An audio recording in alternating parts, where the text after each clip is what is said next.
G'day folks, Wayne from Bay Fishing and welcome back to the channel. Today I'm just going to do a very quick video. I'm going to go through just how I fillet, or basically how I clean squid and prepare it, how I fillet flathead and how I fillet brim.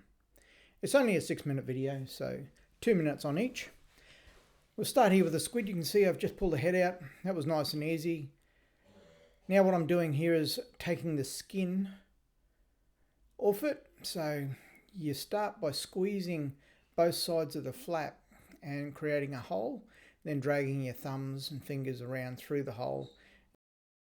Between the skin and the tube, you work your way around and eventually you'll get probably 90 to 100% of the skin off all in one hit. You can see there.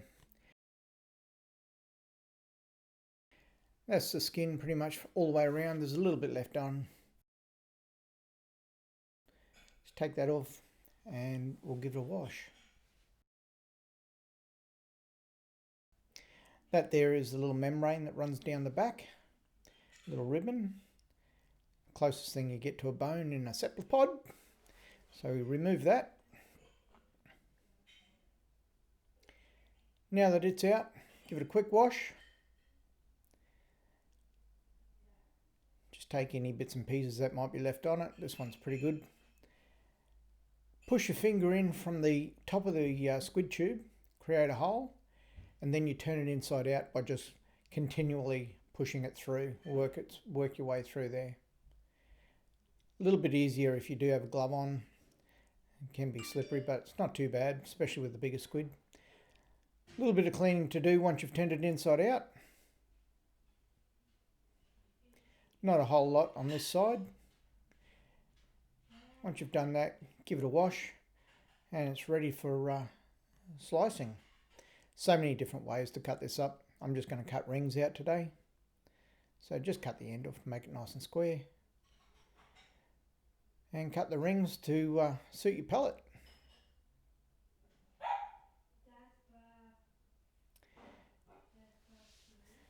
You can see there that one 500, 600 gram squid. Or that's the ink sacs. Ink sacs, if you're careful when you take the head off, the ink sacs will come out. If you're a chef, you can use them. If you're anything like me, you just throw them away. Or put them in your burley. Righto, moving on to flathead. So grab your flathead. Most people know how to knock a side off a flathead. I always leave the lower wing on. You can see there, that's the wing. That becomes my handle. So I hold on to that wing, I slide my thumb between the meat and the skin and just create a little bit of a gap.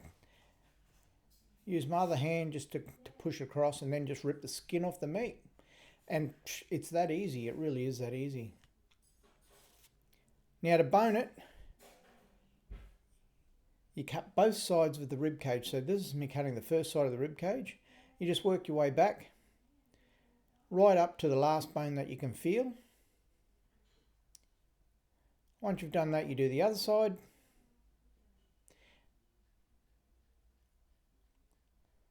Work your way back, cutting nice and close to the rib cage so you don't lose too much meat.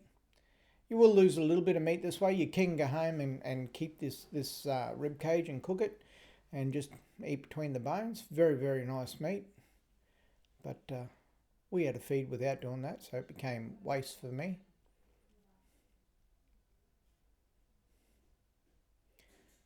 So once you've worked your way all the way back to the last bone you can feel, chop it off.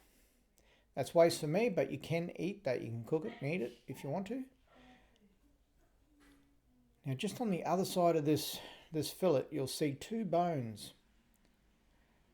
Now these 2 bones, if you keep cutting back, you're going to cut most of your fish away. I use a pair of pliers. So these pliers I don't use for anything else, obviously.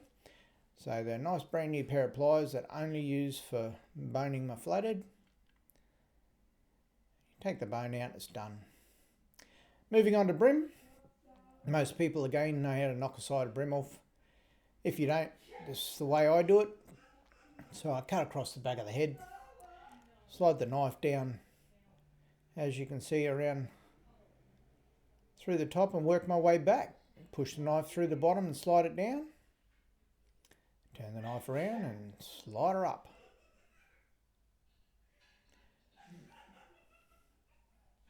It helps if you've got a decent filleting knife. When you do this, you need to be able to crunch through those bones. To skin it, you just simply start at the back, work your way up with a nice sharp knife, and it comes off very easy. So you don't need to scale, you don't need to gut. You just cut the side off and then skin them. Now, to debone a brim's very, very easy. I probably lose a little bit more than what some professional filleters would do. I cut that rib cage right out, then I cut the pin bones out, down. So I lose probably a mouthful of meat maybe. But I prefer to do that for my family because that leaves it a completely boneless fillet. And you're good to go. That brings us to the end of the video. Thank you very much for watching. Appreciate it, and catch you on the next video. Take care.